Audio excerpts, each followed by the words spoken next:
Atenção, pelotão! Preparar, apontar, revisão! Roda a vinheta!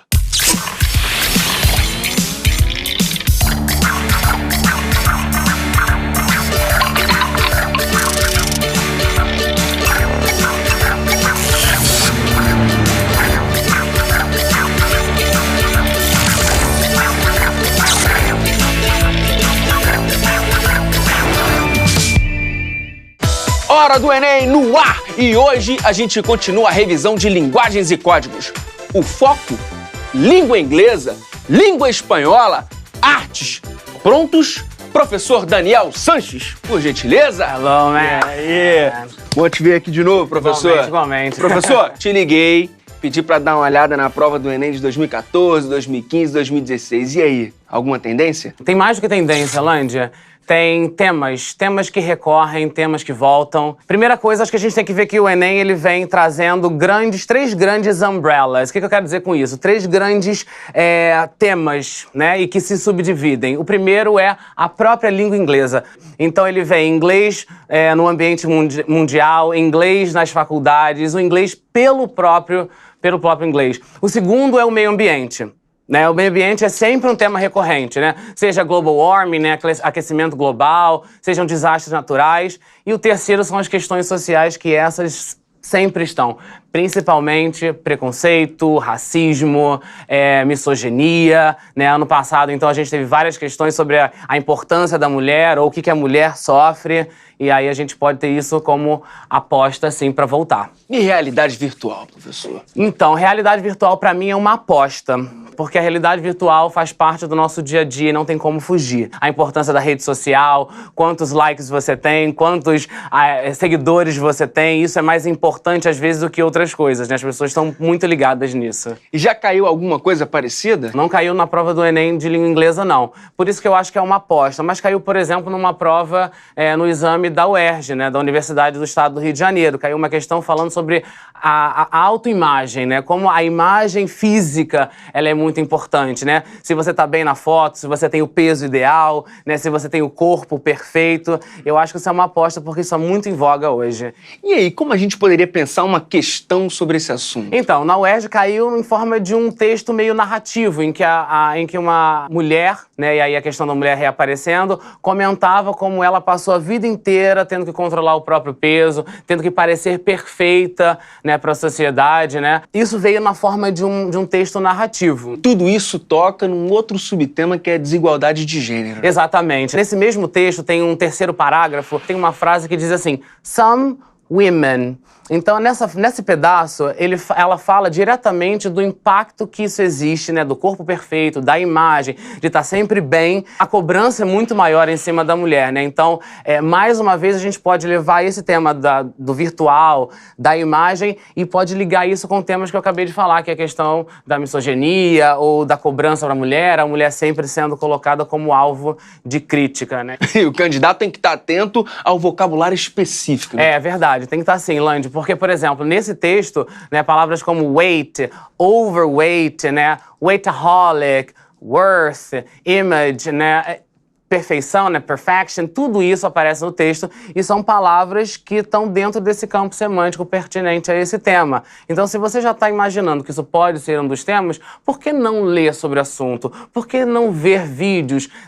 Ler textos, ler artigos de jornal, ver filmes, séries sobre esse assunto. Por que não? Isso vai engrandecer, vai aumentar demais o seu vocabulário, sem dúvida. E ter cuidado também com expressões, né, professor? Tem que estar atento. Sem dúvida. É muito comum num texto narrativo, né, meio livre de muitas regras, assim, de palavras mais rebuscadas e tal, né, um texto narrativo como foi esse, ela usou, né, a autora, né, usou diversos termos do dia a dia, da oralidade, né, como weightaholic, né, que vem aí como a junção de várias palavras para construir aquela pessoa que é muito obcecada com o peso, com a imagem, com o corpo e por aí vai. Gírias também. Gírias também. Gírias tem que ficar esperto, sim. Porque, por exemplo, se vem uma charge, se vem um comics, se vem uma história em quadrinho, né? A história em quadrinho, ela tende a representar aquilo que a gente faz no dia a dia. Não é verdade? E no dia a dia a gente não fala com palavras rebuscadas o tempo todo, textos muito bem pensados, sai com naturalidade. E a gente usa gíria no nosso dia a dia. E lá fora também. Tem algum exemplo pra gente? Temos sim. Tem uma charge que foi separada, né?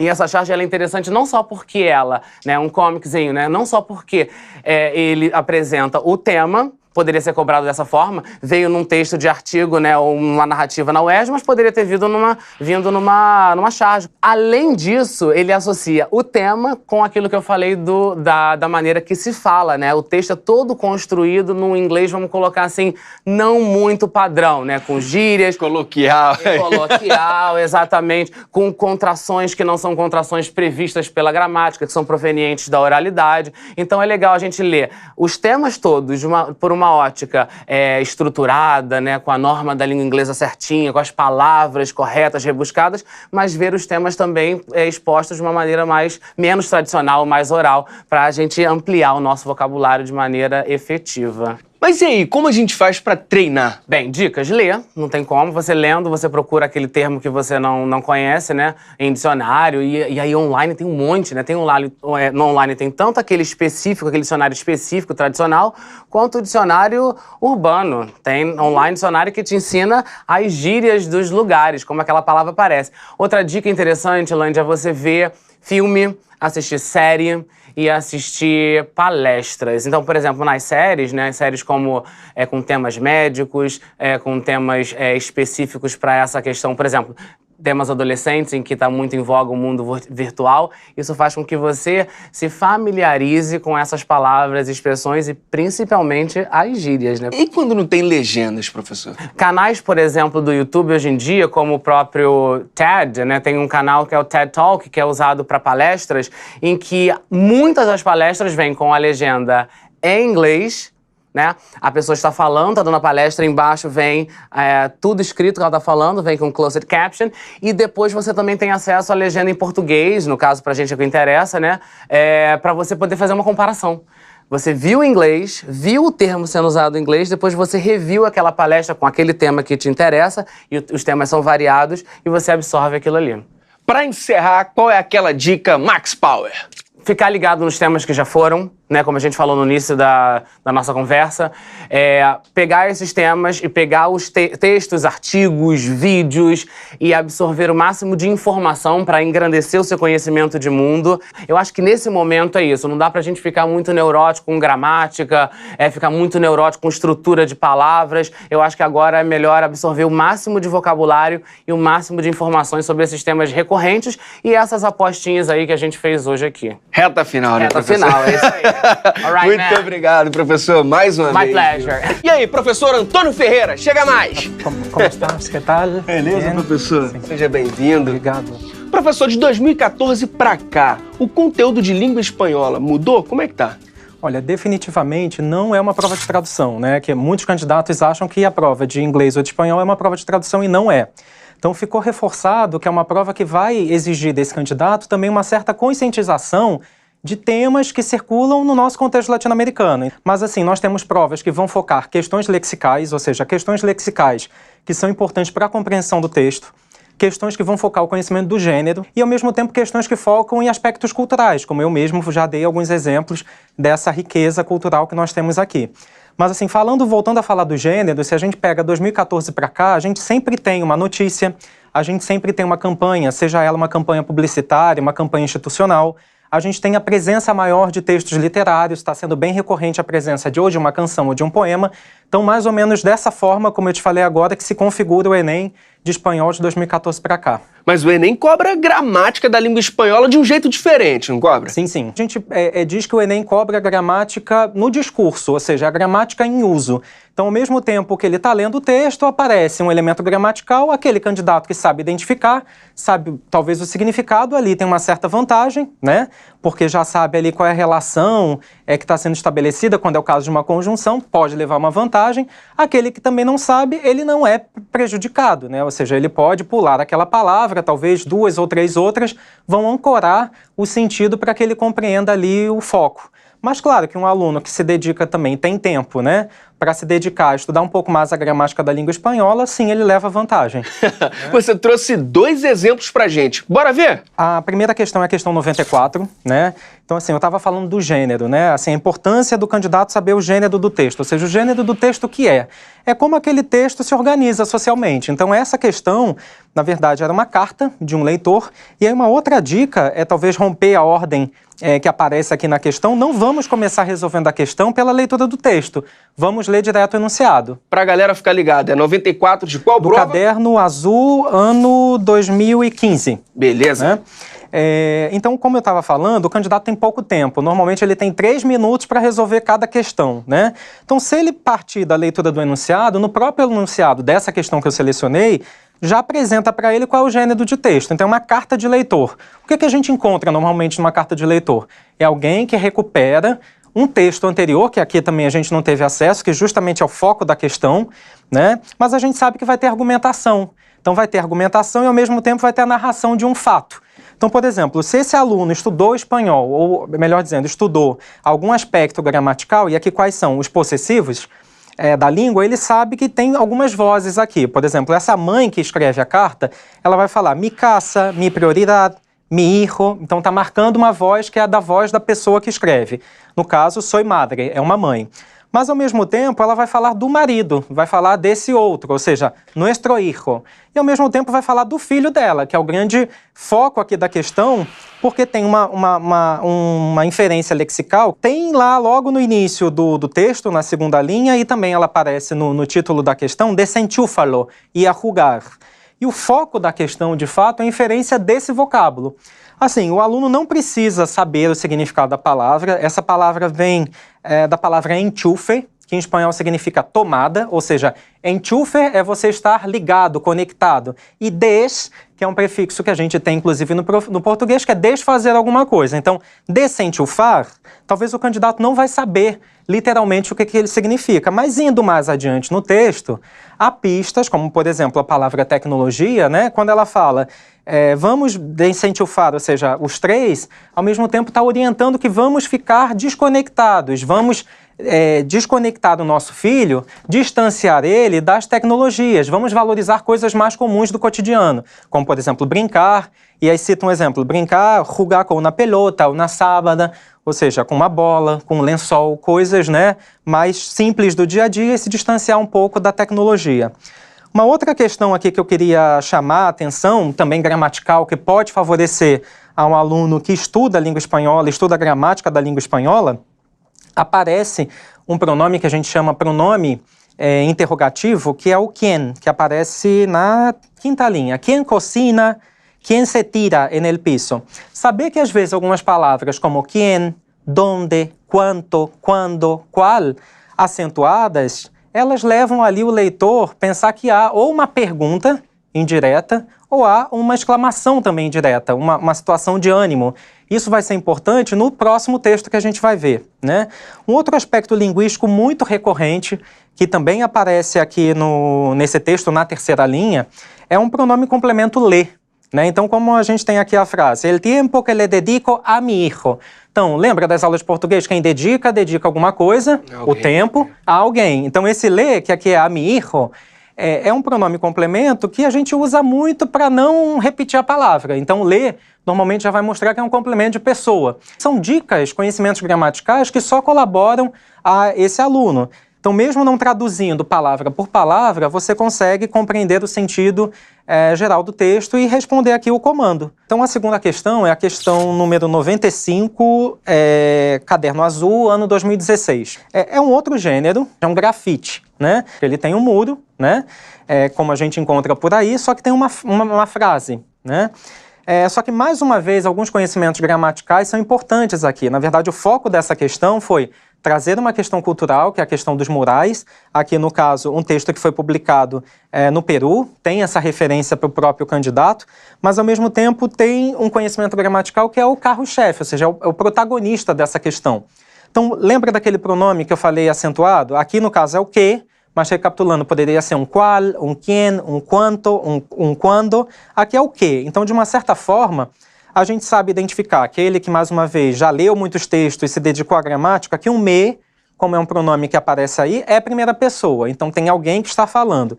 Só que aí o grande jogo de palavra é no verbo por, né? Como aparece aí no espanhol, no primeiro momento aparece infinitivo, né? Que aí qualquer leitor pode identificar que um verbo no infinitivo é aquele que acaba com AR, ER e R. E aqui no caso, no sul, PQ, ou seja, já é uma dúvida, tem um Q que está acentuado. Eu não sei o que me vestir, o que colocar. Inclusive, o próprio enunciado, ele já chama atenção para essa polissemia do verbo pôr, né? No caso aqui no espanhol, ponerme, ou seja, o que eu posso vestir? Aqui, como é uma linguagem, pode ser uma linguagem figurada, uma expressão artística, não necessariamente seja uma roupa, como o próprio enunciado encaminhou, mas o que eu posso pintar aqui nesse mural, né? Já que é uma expressão artística também. Só que o foco da questão acaba sendo nesse I, sabe essa letra, esse Y, que no espanhol a gente chama a letra Y, é uma adição, é um elemento de conexão, e me pus ser feliz. Então, quando a gente lê o enunciado, vai falar, bem, esse verbo poner, que aparece nessa segunda frase, me pus ser feliz, o que ele provoca ali no leitor? Esse me puse, se eu fosse levar a uma possível tradução ao português, seria eu fiquei feliz. Né? Então, no espanhol, a gente tem uma lista de verbos, que mais uma vez aquele aluno que se dedica a estudar também a gramática do espanhol, vai perceber que alguns verbos indicam uma mudança rápida, momentânea, às vezes outras mais, uma mudança sem explicação, alguma mais gradual, e aqui no caso, bem, já que eu não sabia o que pintar, já que eu não sabia o que colocar, me pus ser feliz. Ou seja, me coloquei, teve uma mudança, é um verbo de transformação. E é justamente a resposta da questão era essa, teve uma mudança de estado. Agora, se eu não estou totalmente seguro nessa gramática contextualizada, faço o quê?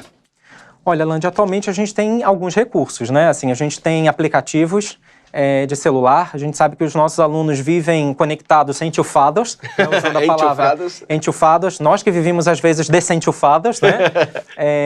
Mas os alunos vivem enchufados. Então, assim, nós temos aplicativos. Então, tem o Duolíngua, o Mozalíngua, o Nemo Espanhol, que são aplicativos que o aluno pode baixar e ter dicas ali de estruturas gramaticais, dicas de estratégias de leitura, que eu também estou falando aqui, como ler o comando em português. Uma outra dica, já que eles estão enchufados, seria interessante os alunos que acompanham redes sociais, que têm redes sociais, curtir a página dos jornais. Né? Porque, assim, nessas notícias, os textos que aparecem nas provas do Enem, normalmente são do La Nación, do El País. Então, o aluno que vai, ao mesmo tempo, criando um glossário de palavras, verificando alguns elementos que são mais recorrentes, ele começa a estabelecer links. Ah, isso já apareceu em outro texto, isso apareceu na prova de 2015, né? Porque os discursos se escrevem da mesma forma, né? Com intenções comunicativas diferentes. Então, bora dar uma passada rapidinho nesse último texto, professor? Sim. Vendo o gênero, a gente tem uma campanha de saúde, sobre uma questão que a gente, no nosso país, discute há muito tempo, que é a questão da dengue, né? Então, assim, a dengue no governo aqui no país de El Salvador não é diferente da nossa situação, ou seja, os cuidados que a gente precisa ter na nossa casa, na nossa comunidade, são os mesmos, né? E aqui, ainda mais para favorecer o candidato, a gente tem frases, orações que são encabeçadas com o verbo no infinitivo. O que isso significa? Ou infinitivo ou imperativo, o modo imperativo no espanhol, já mostra ações que precisam ser seguidas. Logo, é um texto instrucional. Ele está orientando esse leitor a fazer algo, né? Então, ele não precisa se assustar, como, por exemplo, palavras como llantas. Ele não precisa, mais uma vez, traduzir essa palavra para perceber que o foco aqui é verificar que, em linhas gerais, esse texto está tentando conscientizar o leitor, né, no caso essa população aqui de El Salvador, ou seja, eliminar os possíveis focos da dengue. Ele não precisa identificar que llantas é aro de carro, mas assim, ao mesmo tempo, se fosse preciso, e esse texto aqui, ele traz imagem. Tudo que está em caixa alta, tudo que está, talvez, numa letra menor, tudo que está em itálico, o candidato também precisa prestar atenção. E, ao mesmo tempo, ele já percebe que o foco aqui é orientar alguém a uma mudança de atitude. Show de bola. Professor, muito obrigado mesmo, viu, por toda a ajuda. E volte sempre. Para fechar com chave de ouro, agora é a vez de artes. Professor Rodrigo Retka. E aí, professor? E aí, Landi? Seja bem-vindo mais uma vez. Tô bem, você? Tô ótimo. De 2014 pra cá, a prova de arte tem cobrado conteúdos parecidos? O Enem sempre cobra muito questão de arte contemporânea, sempre cobrou. E de 2014 pra cá, vem acontecendo a mesma coisa. E como esse tema pode aparecer? Eu trouxe algumas questões pra gente comparar, assim. Vamos dar uma olhada? Opa, bota aí. São as questões 122 do Caderno Azul de 2014, questão 131 do Caderno Azul da primeira aplicação do Enem 2015 e questão 132 de 2016, primeira aplicação Caderno Azul. Então, Lange, essas 3 questões, elas falam sobre o tema de arte contemporânea, né? Elas focam um trabalho específico, inclusive, de 3 artistas bem interessantes, bem famosos, de grande destaque na arte brasileira e na arte internacional. A gente tem o trabalho da Lygia Clark, uma artista brasileira que fez parte do neoconcretismo, extremamente importante na segunda metade do século XX aqui no Brasil. A gente também tem o trabalho do Lucian Freud, um pintor, não vamos confundir com o Freud, né, o psicanalista. É um pintor que trabalhava muito a questão do corpo, da arte naturalista no cenário internacional. As obras dele até mexiam com o sujo, né, da nossa representação corpórea. E a gente também tem o Francis Bacon, que não vamos confundir com o filósofo, grande pintor, grande companheiro, inclusive, do Freud na pesquisa, né, sobre a pintura, e o Francis Bacon ele também trabalha com a questão do grotesco e das grandes catástrofes, né, no cenário internacional. Ele tem um trabalho quase que de análise psicanalítica das formas e tal. Então, bora dar uma comparada? Então, essas questões, elas são muito conteudistas, porque elas abordam aspectos específicos dos pintores, dos artistas em si, mas a gente consegue extrair e resolver essas questões através da interpretação. Se a gente olha para a fotografia, por exemplo, da obra da Lygia Clark, a gente consegue entender que é uma obra que depende da manipulação, que depende da interação com o público para acontecer, no caso do bicho, né, que é a ideia do neoconcretismo. Se a gente olha a obra do Freud, a gente consegue entender bem que ela trabalha com a questão do retrato sem idealização, e quando a gente olha para a obra do Bacon, a gente consegue extrair dali essa ideia de análise e deformação psicanalítica que vai do encontro psicológico. Então depende muito do conteúdo, mas se o aluno ficar esperto na interpretação da imagem e do texto que lhe é oferecido, ele consegue chegar a um resultado final. Então tem que ter calma e interpretar bem a imagem. Exato. Né? Mas se o aluno não pode cair no desespero, o aluno não pode achar que é só conteúdo, ele também consegue extrair dali através da análise das formas. Alguma outra aposta para esse ano, professor? Além da arte contemporânea, eu falaria para os alunos darem uma atenção muito grande para a Tropicália, que é um movimento extremamente importante no cenário cultural brasileiro, que está completando 50 anos este ano de 2017. A Tropicália ela surge ali no cenário por volta de 1967, tem o seu primeiro disco em 68, mas né, ela já está ali em embrião, já está sendo apresentada por Caetano Veloso e esses outros artistas em 67, e arte moderna brasileira, em especial o trabalho de uma artista chamada Anita Malfatti, porque esse ano a gente está comemorando também o centenário da exposição de Anita Malfatti, que foi extremamente criticada no passado por Monteiro Lobato e companhia, por ser uma afronta, né, ao conservadorismo no Brasil. Ela trouxe muito do modernismo para cá e deu início até o que a gente chama de Semana de Arte Moderna de 1922. Então a gente completa 95 anos da Semana de Arte Moderna, é isso? Também. Mais um motivo para dar uma olhada, né? Ficar atento. Já estamos quase aí num centenário também da Semana de Arte Moderna.